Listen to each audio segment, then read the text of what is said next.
창조의 사역이 무엇입니까? 요즘 저는 장난감 하나를 조립하고 있습니다.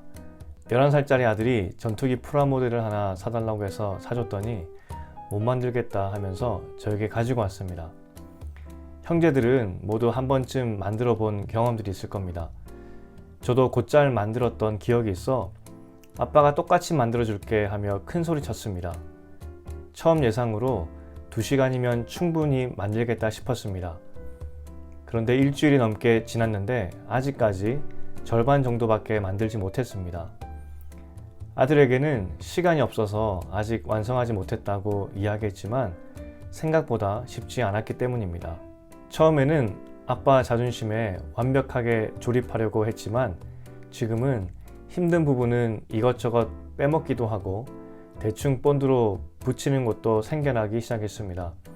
그래도 전체적인 모양은 나올 것이니 걱정은 없지만 예전만큼 잘 만들지 못하는 것 같아서 속상하기도 했습니다. 설명서를 가지고 있지만 똑같이 만드는 것이 이렇게 어렵습니다. 그런데 만약 이 전투기가 정말 하늘을 나는 전투기라면 아마도 저는 날지 못하는 전투기를 만들었을 것이 분명합니다. 몇몇 부품은 힘들고 귀찮아서 생략하거나 어떤 것은 대충 본드로 붙여버린 탓에 치명적인 결함이 발생할 것이 분명하기 때문이죠. 만약 하나님께서 인간을 만들 때 사용하셨던 설명서나 블랙홀을 만드셨던 설명서를 우리에게 주셨다고 한다면 우리는 똑같이 만들 수 있을까요? 또 방법을 알려주신다면 우주 공간을 자유롭게 날아 몇백 광년 떨어진 다른 별에도 갈 수 있을까요? 설명서가 문제가 아니라 인간은 이런 정교한 사람의 몸이나 광활한 우주를 카피조차 할 수 없다는 것입니다.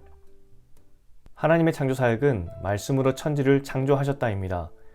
그 말씀이 오늘의 세상을 만드셨고 그 말씀이 만드신 세상은 완벽하고 아름다웠다는 것이죠. 그리고 하나님이 보시기에 좋았다고 이야기합니다. 그래서 우리는 이렇게 정의할 수 있습니다. 창조 사역은 말씀 사역이고 말씀이 아름다운 것을 만들어냈다. 사실 이성적으로 볼 때 이것은 창조에 대한 좋은 설명은 아닌 것 같아 보입니다. 하지만 인간의 지혜로는 어차피 이해할 수 없는 하나님의 창조 영역입니다.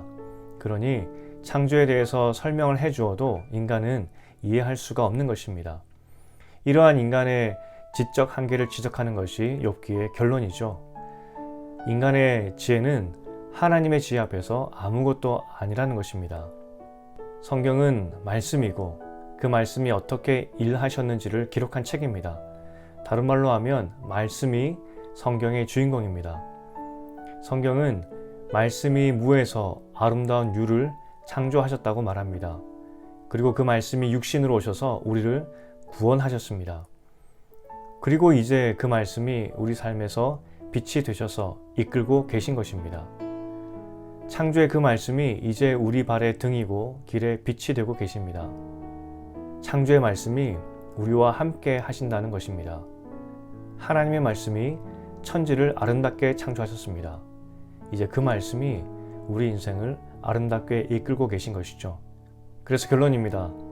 하나님의 창조 사역은 자신의 능력 있는 말씀으로 무에서 유를 만드셨고 그것은 아름다웠다입니다. 그리고 그 능력 있는 말씀이 지금도 우리 삶을 아름답게 창조하고 계신다입니다. 오늘도 하나님께서 아름답게 창조하시는 하루 되시기를 축복합니다.